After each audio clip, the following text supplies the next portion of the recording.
young, we have an amazing, positive outlook about how great life is going to be, but somewhere along the line, we forget to dream and end up settling. Join Up Dots features amazing people who refuse to give up and chose to go after their dreams. This is your blueprint for greatness. So here's your host, live from the back of his garden in the UK, David Ralph. Yes, hello there. Good morning, everybody. Good morning to Join Up Dots. I tell you what you shouldn't do. You shouldn't eat a handful of nuts just before you start recording. I can feel them in my throat. So if I start coughing through the show, if I start choking, please send somebody around. Give me mouth to mouth or whatever, because we've got a guest who deserves me to be fighting fit for this show, because she is somebody who, I suppose in all the episodes of Join Up Dots, I don't think I've ever said these words. Yes, she is and was the Australian Person of the Year in 2012. So that makes her my favourite Australian, absolutely, no doubt about it, other than Kylie Minogue. Kylie Minogue and this guest is my favourite Australian. She's also a doctor, a professional pianist, a conductor, music educator, consultant to HSC music students, the Sydney Opera House Baby Proms and the City of Sydney. And tying it all together is the fact that at her core, she's a lady with music flooding through her veins, but unusually a desire to use her love for music to inspire, help, and I suppose make the world a better place for less unfortunate children by taking jazz into quite a different setting. Numerous studies have demonstrated the positive effect that music can have on children, helping to stimulate parts of the brain related to memory, creativity and emotional development. So in 1997, our guest formed Kinderjazz, an Australian musical collective who has been composing blues, ragtime, jazz and swing music for children, releasing 9 albums along the way and performing in some of the most prestigious venues in the world, including the Sydney Opera House, Daring Harbour, Parramatta Stadium and Stadium Australia and many more. Get them. And this is a journey that has really connected with part of her life since a small child. As she says, her mother was a teacher and ran her own Montessori kindergarten. Music was always a big part of our lives. All the adults growing up played instruments and sang, and we were taken to live performances on a regular basis. Now, when I had my own children, I wanted to duplicate this experience for them, but I found out there wasn't the same quality around, and so often children's music was delegated to a fluffy character and a backing tape. Barney, anyone? Barney, do you remember those days? Now, jazz is something that all kids respond to because of the beat. It's dance music, and there's such a variety of genres in jazz, it seemed the ideal thing. Also, jazz with its solos and fresh improvisations would nurture a small child's curiosity and gratify their imagination in the process. I chose big band because it would give children exposure to all the instruments of the orchestra. And when you hear that she was mentored by great musicians, namely Isador Goodman and Leonard Bernstein, to name just two, is there any wonder she has a burning desire to pass her knowledge on?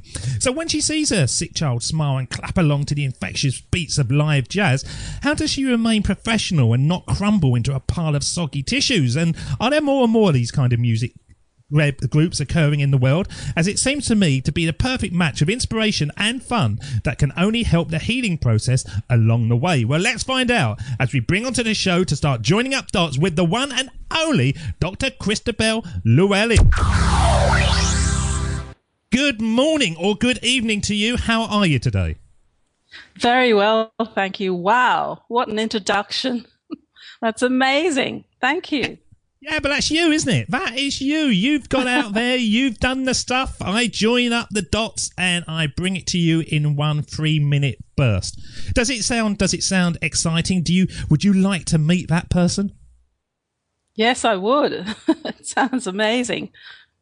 Does it sound too amazing? When I'm always interested in this, and a lot of the guests mention the introductions, but when you listen to it, do you kind of go, yeah, that's me, sort of blowing into your hand and sort of rubbing it on your chest? Or do you kind of go, really? 1997? Yes, all it was, really?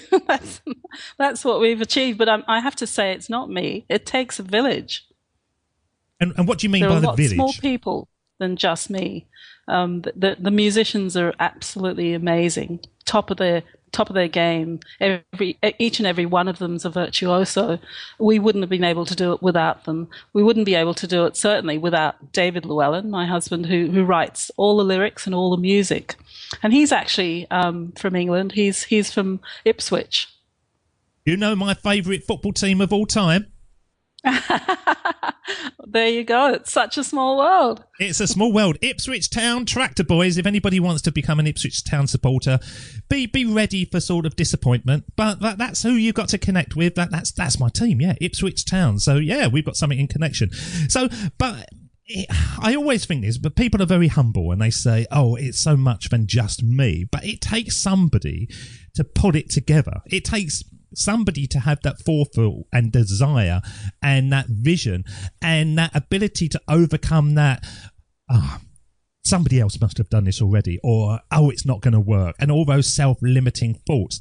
How did that come about to you? How did you push through that first start when it's difficult to get anything going? I think because I've always been passionate about music, and I've always been passionate about teaching, and the two just went together. You know, when we had our own children, we wanted to take them to live music, and there wasn't any for children. There were all these children's shows, you know, and children's music connected to a television show, but it wasn't very good quality. And being a professional musician, and both of us being professional musicians, we wanted to take our children to some, you know, the highest quality. And you know, as a parent, your need for nurturing your children and giving them best goes beyond reason. So that's really the passion. It's our children and their generation, and realizing that they could actually miss out on what we've taken for granted. For instance, we went to a primary school, and there was up to 12 years old in the audience, 5 to 12-year-olds. A whole room full of them, and we held up a trumpet, and we asked, "What's this instrument?" They didn't know. One of them said, a 10-year-old put up his hand and said guitar. They had never seen a trumpet before, and we take it for granted when we hear it on the radio, we hear it on a CD or wherever, YouTube, you know. We can identify that instrument because we know what it looks like. We know the word, the vocabulary for the instruments. They don't. Unless you actually introduce and expose a child to the real thing, they will never know. And that was really scary for us, all of us, the entire band. And we just made it our mission, you know, to do something about it. Yeah, I find it amazing that they said guitar, though. I could understand they'd go trombone or tube or something, but most people would have seen a picture. You know, my kids are, 10 and 14, and from the age of 5 till 6, they could name the Beatles. You know, they could name what a drum was, and I find it amazing that he said a guitar, don't you? Not really. When you think of, less than 10% of primary schools in Australia have a music program, meaning that you can go to 12 years old and you've never had live music, ever. You've never sung, ever. There is no culture for that. You know, it means that over 90% of schools don't have any music program. Nothing. But that's just school, isn't it? But you've got YouTube, you've got, you know. But unless your parents are looking up music, you don't. Do you think that's true? Because I would have thought that, you know, I remember when my kids were growing up, and thank God they've gone past this phase, and we used to have the Wiggles. Do you remember the Wiggles? I don't know if they're still going, and I think they're Australian, and we used to walk around singing fruit salad, yummy, yummy, and it was dreadful music. So I can totally understand what you're trying to do, but I do find it absolutely bizarre that there's a world out there. Maybe it's just not my world. There's a world that just doesn't have music flooding through the car stereos on the YouTube or whatever. My house seems to be surrounded with music all the time. See, that's where your children have picked it up. You know, it's actually in the house. These children their parents don't own CD players. How can they survive? So they don't actually listen to anything unless it's music or it's from the television. They don't actually listen to music. And if you actually played them music, they don't have the attention span to actually process those auditory sounds. We see it everywhere, absolutely everywhere. So with your task then, what you're saying, it's become doubly difficult. It's not somebody that, can pick up an instrument and knock out a tune. These people haven't even got an idea of how to hold it. So did you find kids that had some kind of experience, or was it just a totally blank canvas? As long as a child said, yeah, I quite fancy this, you took them on? Basically, we used the best Australian jazz musicians playing to children. So it's not a band full of children. It's actually adults playing to children to introduce them to instruments, introduce them to improvisations, introduce them to all the genres of jazz. I got the wrong end of the stick then. I thought it was kids learning to play jazz, but it's actually professional adults or very good adults creating music that would inspire the children. Yes, it's definitely adults, and we do tons and tons of workshops, and children actually get to collaborate with us, and that's where the children come in. It's a very interactive audience. They're never sitting down. There's so much of the time that there aren't any seats. They're dancing and running around and doing all sorts of things. We had, when we were at the Sydney Opera House, we noticed like 4 or 5 little boys all standing in front of the horns, and they had their eyes closed. They must have been 4 or 5 years old, all of them, the same age, and they were these tiny little boys, and they had their eyes closed, and they had their hands up in front of the bells of the trumpets and trombone, and they were feeling the brass hit them in the face. We forget that live music is physical. It literally hits you. You can feel it in your bones, and a great brass section is just brilliant. There's nothing like it. It's exciting. It is. I love swing music. I love swing and Sinatra and Dean Martin and stuff. And if I get into karaoke mode, more often than not, I'm gonna put Bobby Darin on or something. And I love the feeling of standing there with this kind of. It's happiness. It is. It absolutely makes me want to leap around. So I can totally understand that. Now, with jazz, and you're going to go, oh, you Philistine, I can't believe you've said this. Certain jazz I can go with. I think it's, it's great, it's interesting, but some of it just sounds like they're making it up as they go along. It just sounds like random notes played in random sort of order. Is that the kind of music that interests your kids more, or is it the ones where they can, like me, they can hear a tune and they can follow along the tune? I think we're more traditional in that there are tunes to all of it. It's come out of a huge, just genre of basically Disney movies and Sesame Street and because there are words to, they're not all instrumentals. There are words to every song. There are dances to songs. It's something that every child can get involved in quite easily. Although children are so abstract, you could actually play something really abstract and they would just respond to it because sound is so multi faceted in every way. You can feel it, you can hear it, you can smell it, you can taste it. It's amazing.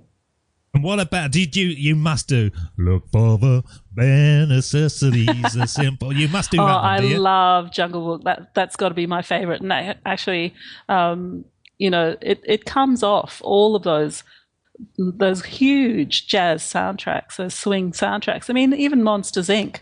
had a swing soundtrack. Children respond to that beat like nothing else. It's a living thing.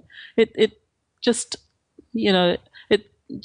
gains all sorts of things from other genres. It can pick up and collaborate with pop, rock, rap, you name it. It can mix with Latin, country, everything. There's no limit to it.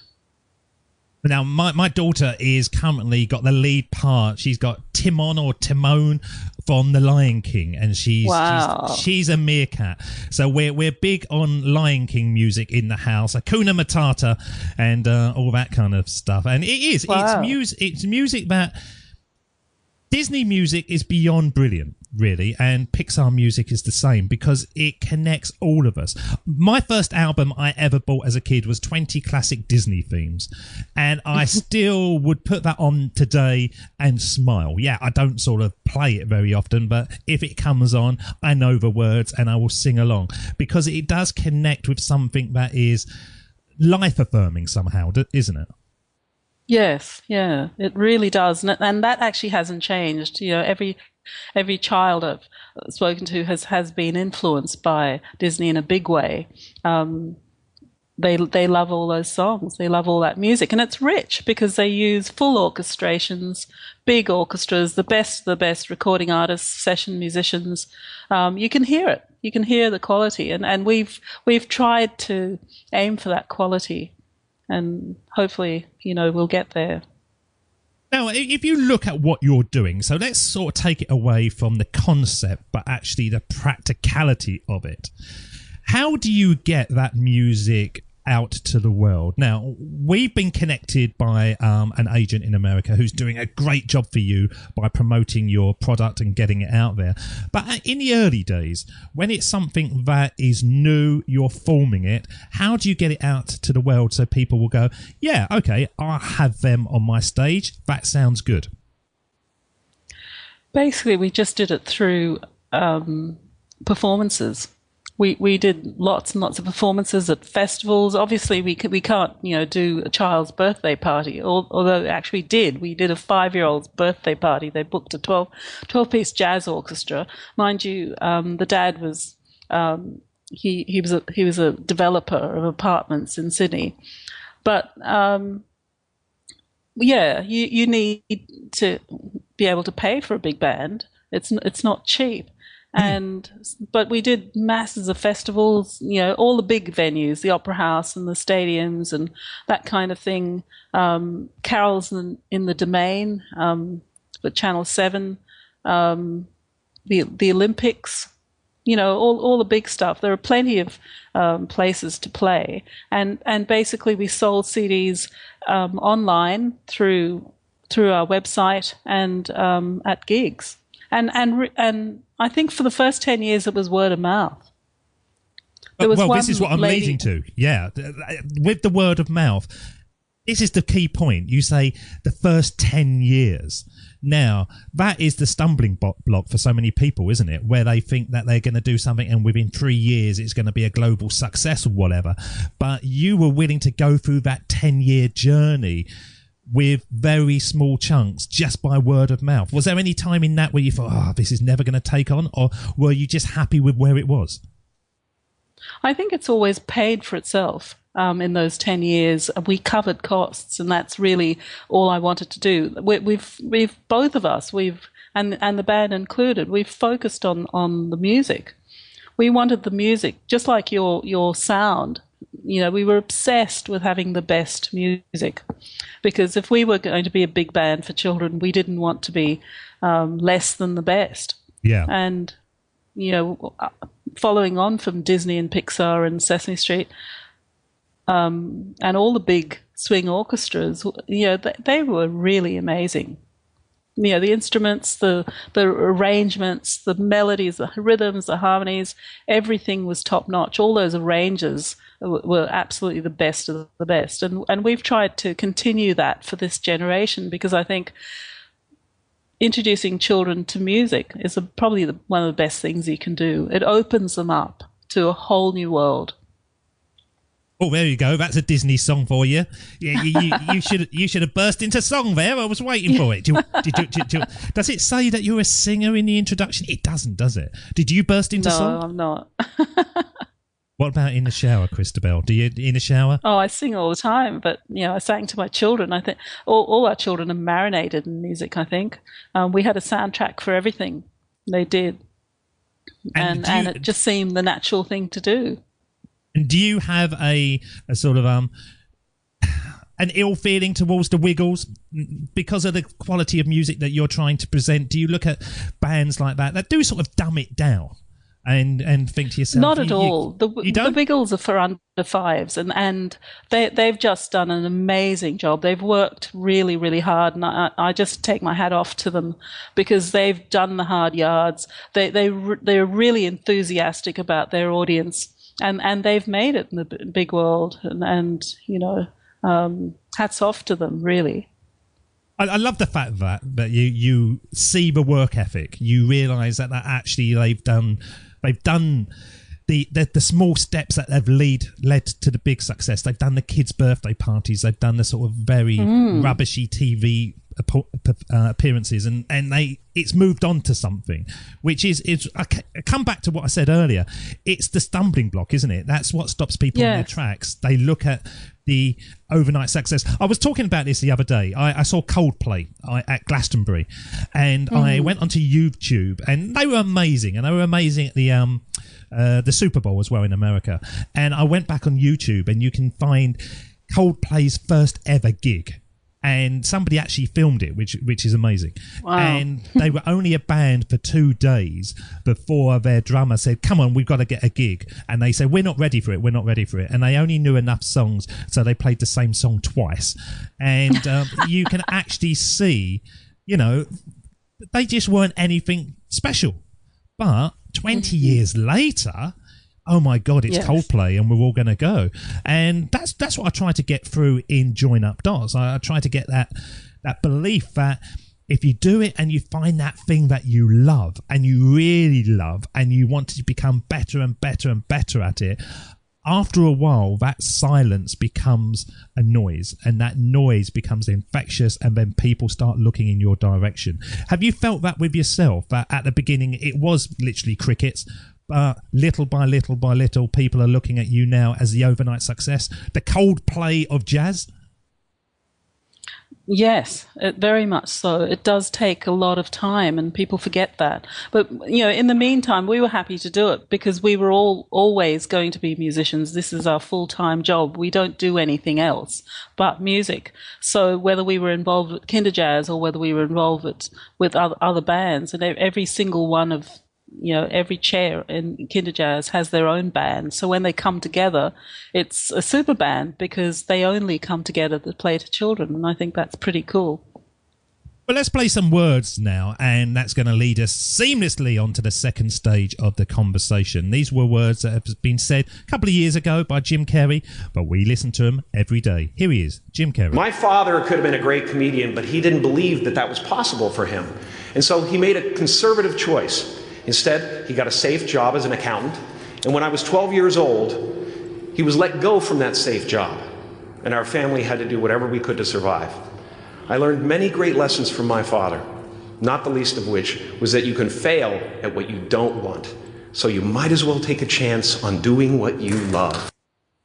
Now, that vibe that he talks about just taking a chance, have your kids seen mum and dad take a chance, or because it's just happening around them, do they just think, oh, that's the way life is? Because I was fortunate, my kids have seen me do this after going off to work every day. I used to go to an office and come back, go to an office and then have my weekends, and now they see me creating something which the world is turning in my direction, and now it's becoming noisy, which is great. That's what you want. So have they got an entrepreneurial spirit which perhaps they might not have had if mum and dad wasn't doing this?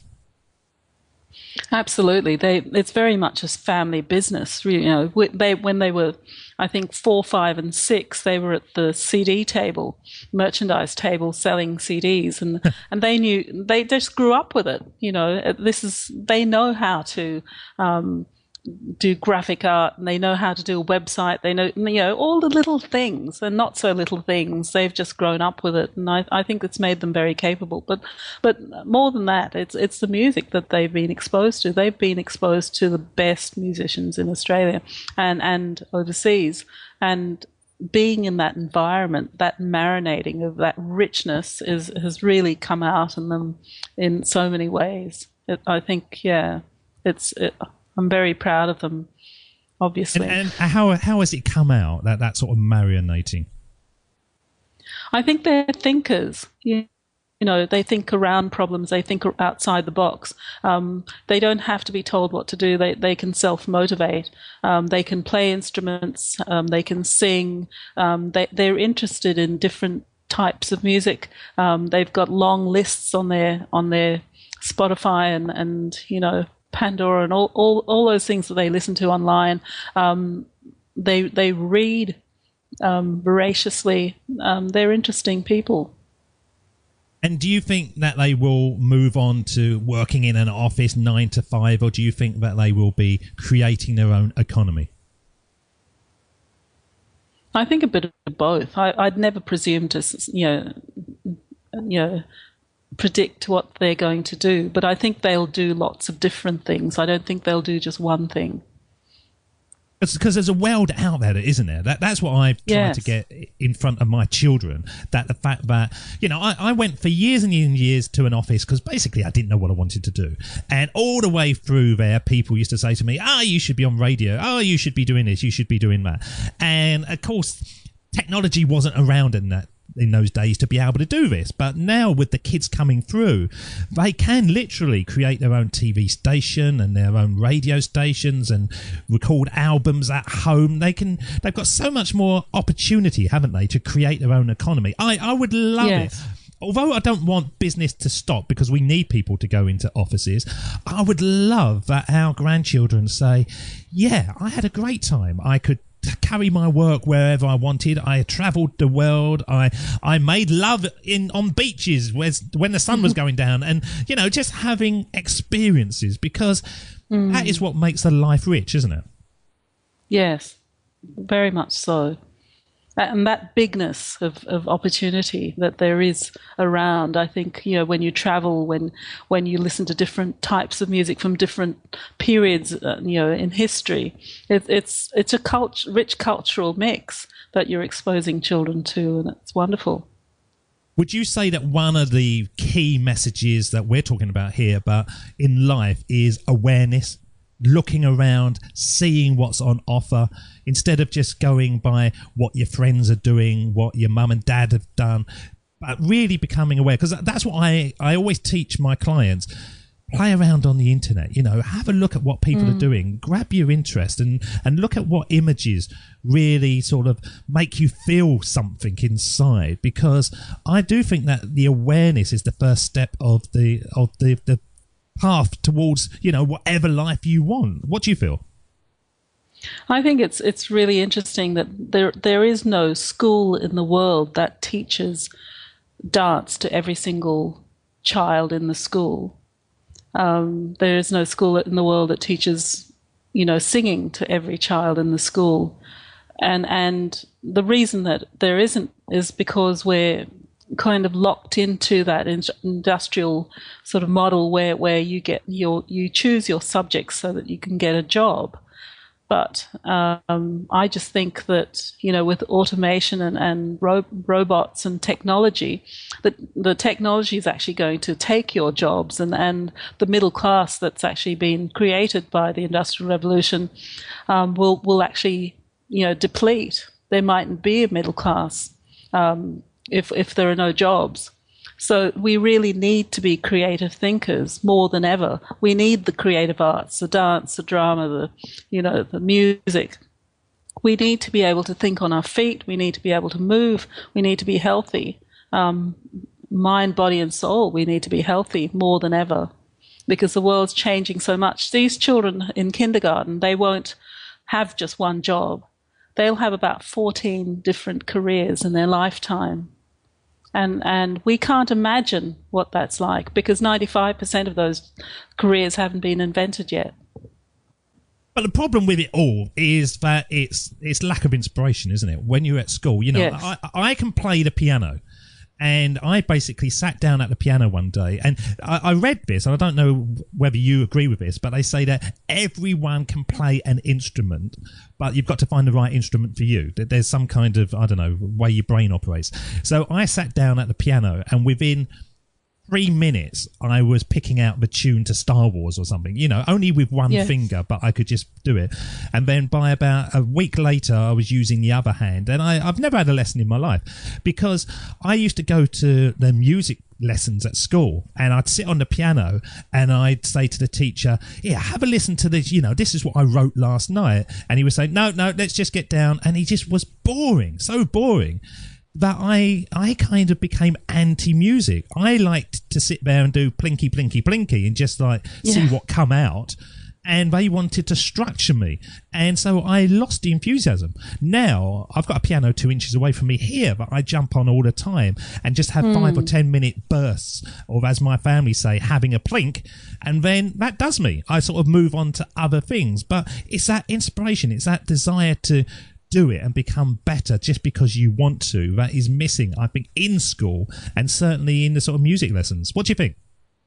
Yes, I totally agree. I think we're on the same page. There's a 12-year-old called Joey Alexander, and he's just won 2 Grammys this year for Best Jazz Album and Best Jazz Solo. And he's never had I think he's had maybe 1 or 2 lessons in his entire life. Basically, his father's crazy about jazz piano, and he had owned every single record, and Joey's been listening to it since the womb.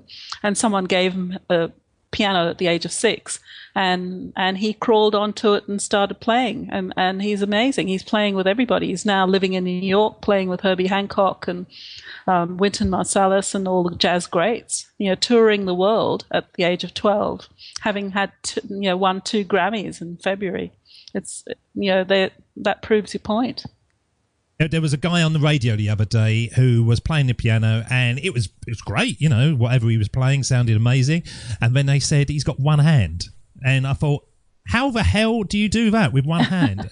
And I must Google him to find out. But he's now, I think he played with Coldplay at the Olympics, and he's doing concert tours, and he's just got one hand, and he sort of flies around the piano doing both bits. I've got no idea how he's done it, other than knowing he wanted to do it. And if you want to do it, you can find your way around the problem, can't you? Yes. It's that desire, and the intention is really important. You need to know that you want to. So how do you take your idea of a business, sort of stepping back, which we do in Join Up Darts? You've got this idea, you decide to get these musicians to sort of join up with you and sort of move into the world of live jazz for kids. How did you convince the other musicians that this is something worth doing with their time? Or maybe you didn't? Maybe they were saying to you, this is what I've been wanting to do forever. I'm going to jump on board. We want to play to kids.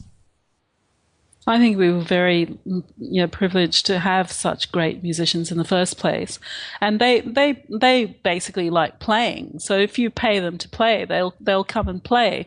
But to actually have a cohesive band and keep that same band over since 1997, that's a whole different thing. And I think had we not been playing to children, it wouldn't have actually stayed the same. But it's the audience. A lot of jazz musicians have questioned the fact that it's actually fun playing to children. But when children are listening, they listen with their entire bodies. They're looking at you. They're not distracted in any way. They're not looking. They're not watching their updates on their phones. They're not looking for their keys. They're right in front of you, taking it all in a multi-sensory way, and it's quite it's chilling, really, at how important music is to them. They just drink it up in a way that no adult can. I suppose because their acoustic ability to learn their language in the first 7 years is so high, so much greater than any adult. For instance, we played at a town hall locally, and 6 months later I was in a mall, and this kid must have been about 5 or 6 years old. He ran past and he was singing the trombone line in one of our songs, and his mother just looked at me and she was making excuses, saying, I don't know where he's got this from, but I can't stop him singing it, and he's just singing it over and over again. It's driving me crazy. And I said, I know exactly where that's from. He came to a Kinderjazz concert 6 months ago at Asheville Town Hall, and it was amazing how children don't discriminate between lines the way that adults do. We can actually, pick a melody and then we block out the rest of it because we want to just concentrate on the melody. Children can't do that. They hear, if you put them in front of a 120-piece orchestra, they would hear every single line as important as the melody, and they could actually sing you back any of those instrument lines. That's how great their acoustic ability is, and even more reason to actually introduce music to them in all its colours right from the start. So they've got that rich palette for the rest of their lives. I find this fascinating because as you were talking, I was reflecting on my musical journey. And there was a time that me and my mate, we had a band and we thought we were going to do great stuff. But then I look back on it, we didn't push it enough. And you've got to push it. You've got to really want it. And I don't think we did. But I remember in the early days of my life, there was an album called Tubby the Tuba. I don't know if you've ever heard of his album. Yes, Tubby. That's an all-time great. Everyone knows that. Well, I don't know anyone who knows it, but it was an artist called Danny Kaye, and I used to play this album all the time. And basically, listeners, if you haven't listened to this, it was about a tuba who wanted to play the sexy notes in an orchestra, and he wasn't. He was just playing the rubbish old tuba notes. And then he managed to get this tune. Now,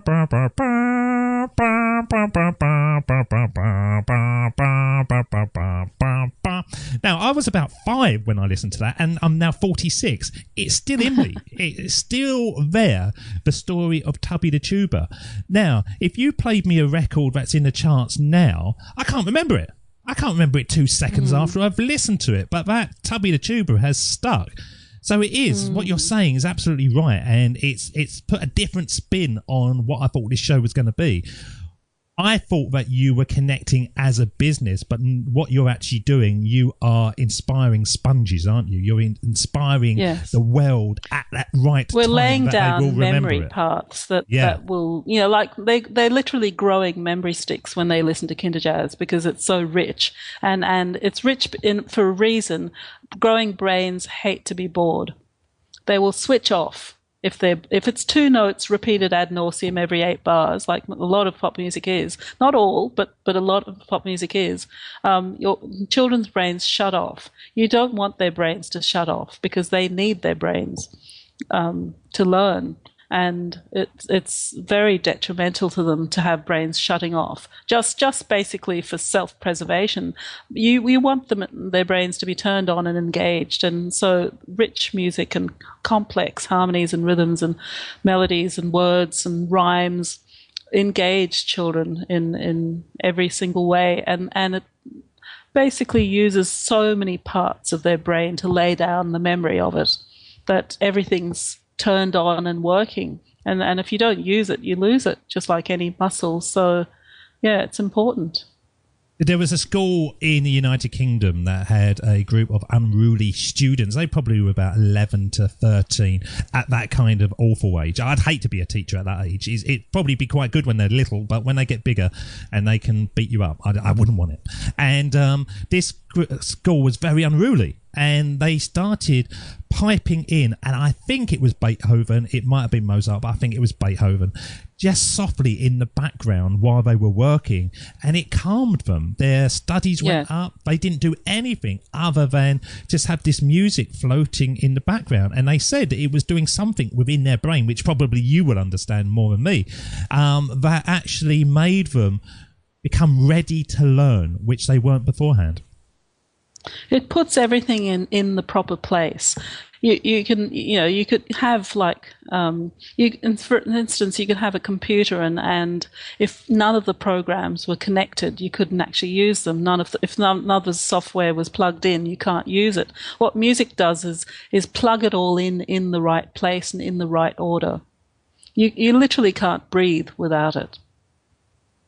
Where is your life going to go? You can't put one foot in front of the other without it.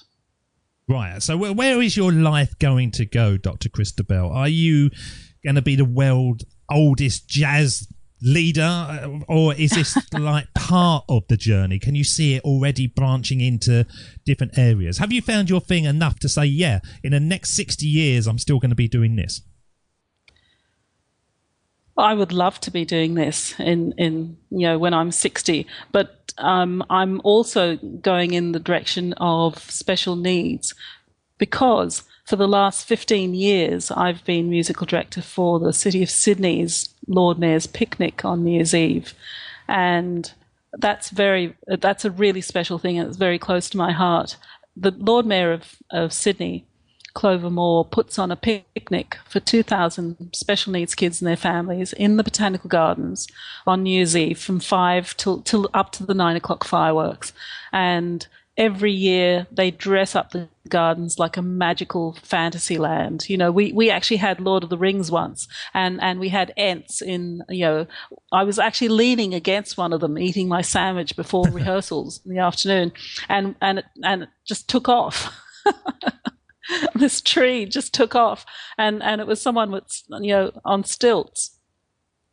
We've had, you know, Snow White and the Seven Dwarfs and real dwarfs, and they rebuilt the entire house of Snow White. It was just incredible. Every year is absolutely magical, and there's a story, and children come, and it's the event of the year for them. It's not just the special needs kids, it's their families and siblings, because often when there's a sick child in the house, all the other siblings don't get any attention. All the money and all the parents' attention goes to that one child that needs it the most. But these kids, you know, have needs too, and it's wonderful to see the siblings just, you know, in that mosh pit dancing there and singing their hearts out. It's just so beautiful, because they don't get to do that ever. And I think there should be more opportunity. There seems to be this I don't know, this incredible amount of kids in the autistic spectrum these days, and they really, you know, we don't understand any of it.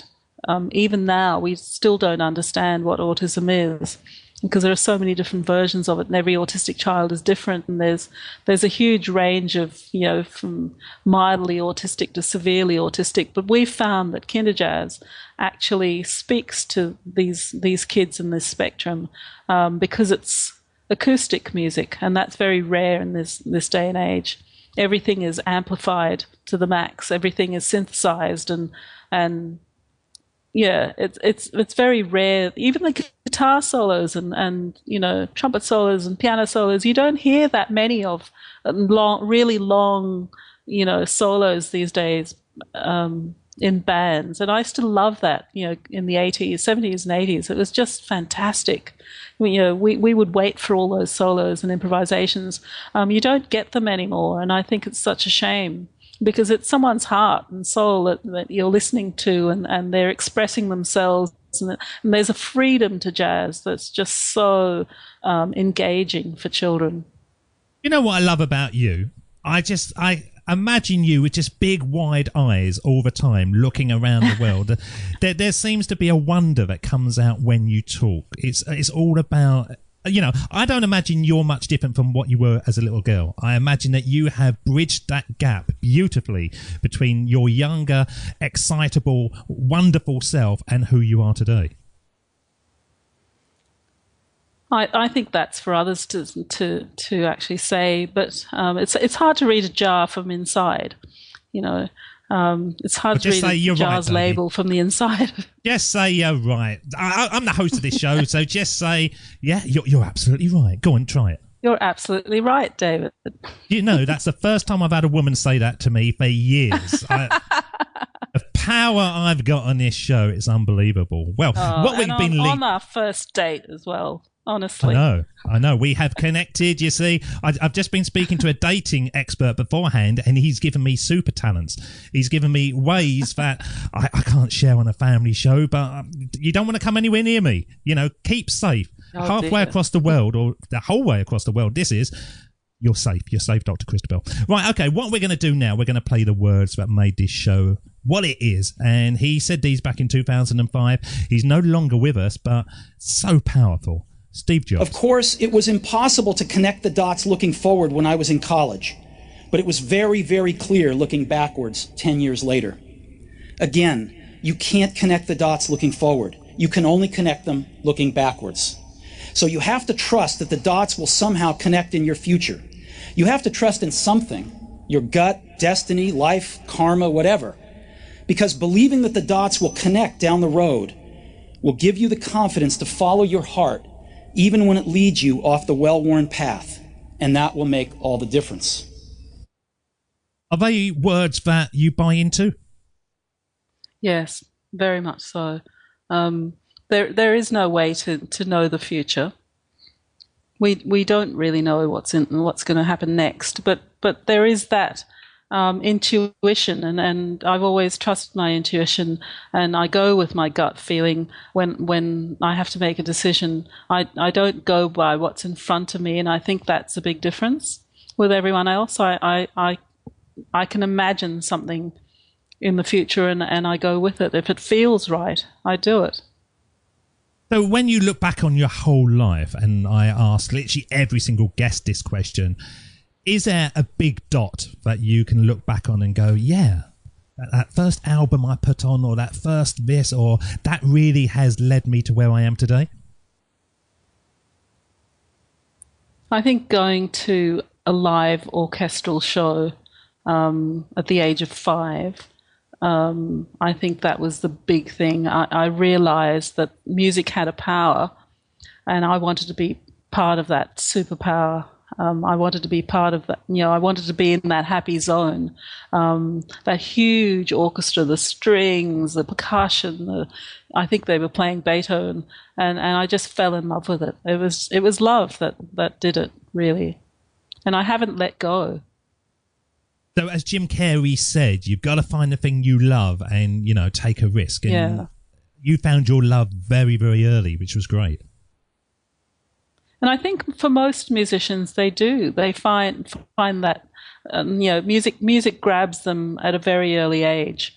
It's very rare that it happens later on. It's something that happens in the first 7 years, and it might not come out for much later, but there's something there, and it's like a seed that's planted, and it just grows and grows inside until it's blossoming on the outside. It is amazing when a song comes along. I'm suddenly into, there's a song at the moment, I don't know if it's big in Australia, Justin Timberlake, Can't Stop the Feeling, or I Can't Fight the Feeling, or something. And that makes me want to move. I will dance my sexy moves in the kitchen and doing moonwalking and stuff, and my kids don't really, they're not impressed. They're not impressed with Dad's moves, but I just can't stop moving when that song comes on. And the last one that did that to me was Uptown Funk. You just cannot stop tapping. It's amazing when the music hits and you literally are not in control of yourself. Yeah, it's a magical thing, music. It really is a magical thing. And there's not one music for every it's not one size fits all. Kinderjazz plays to every single child because we just believe that every child is magnificent, and we play to that magnificence in every way. When there was one time, Jessica O'Donoghue, our female vocalist, she was wearing a feather boa, and one of the feathers flew up in the air just as she, gave our trombone player his solo, and he got up and he kept that feather in the air with his bone, and it brought the house down. You can't do that with a backing tape, It's a live big band is exciting, and it makes you want to dance literally from the first note. Everybody, there's no age barrier to it, really. It's children's music, but it's not just for children. Parents, I've had parents write to me saying this is the first time that I've put the CD on in the car and I'm listening to it over and over again, and I just love it. So it's and of course grandparents come with their grandchildren because the big band era was their era, and it's this bridge that they connect to their children with. Music's should go across all age barriers. It should go across any barrier, whether it's religion or finance or whatever. It breaks down the barriers. That's what I like about it too. I like about it everything. I have music on all the time. It's funny. People say to me, "Do you listen to podcasts?" I say, "No, I don't." And generally, because I'm too busy either recording the things or just listening to music, whatever it is, whatever era. there's something in it for me. And I'm going to play some music now, it's pretty special in its own way. And this is the music for the Sermon on the Mic, when we send you back in time to have a one-on-one with your younger self. And if you could go back and speak to the Dr. Christobel, what age would you choose and what advice would you give? Well, we're going to find out, because I'm going to play the theme tune, and when it fades, you're up. This is the Sermon on the Mic.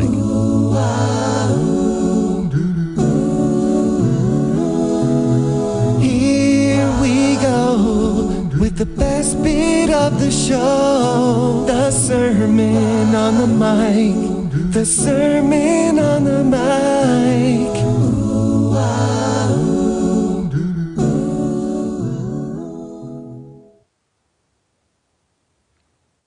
Now, this is Big Christobel talking to 5-year-old Christobel. And I just want to say, don't be afraid to be yourself. You can do anything you want to. And remember when you went to the movies and saw The Sound of Music and you sat through the entire thing on the edge of your seat? And we had that tape in the car for many years after that, and we sang and sang and sang it for so many years. That's joy. That's where your happy place is. And don't let go of it, no matter what. Keep it going. Keep playing. Keep singing. Keep dancing. This is who you are. Keep sharing it, because one day you're going to have a big band, and you're going to share it with so many hundreds of thousands of children and families around the world. Dr. Christobel, what's the number one best way that our audience can connect with you? Facebook and CD Baby and Kinderjazz.com, our website. We'll have all the links on the show notes. Thank you so much for spending time with us today, joining up those dots. Please come back again when you have more dots to join up, because I do believe that by joining up the dots and connecting our past is the best way to build our futures. Dr. Christobel Llewellyn, thank you so much. Thank you. It's been a privilege. So how many times do you feel that wonder? She was using words like amazing, inspirational, rich experiences. She is in love with life and is in love with what she's doing, because she can see that it's making such a difference to the world. And that is the true measure of success, in my view. It doesn't have to be monetary, it's how it makes you feel. And I'm sure that Dr. Christobel goes to bed every night as a very satisfied lady, because she is doing what she wants in life. Thank you so much for listening to this show. Thank you so much for being part of Join Up Dots. If you know anyone out there who's got interesting stories and would like to come and share them, we're always looking for the unusual on the show, the kind of people that probably haven't been on other podcasts but have got a story that is worth joining up the dots of. Be free to connect us. Send it through by email, joinupdots@gmail.com, or connect joinupdots@gmail.com, and we will get them on the show. Thank you so much for being part of it. We'll speak again soon. Cheers. Bye-bye. David doesn't want you to become a faded version of the brilliant self you were once to become. So he's put together an amazing guide for you called the 8 Pieces of Advice That Every Successful Entrepreneur Practices, including the 2 that changed his life. Head over to joinupdots.com to download this amazing guide for free, and we'll see you tomorrow on Join Up Dots.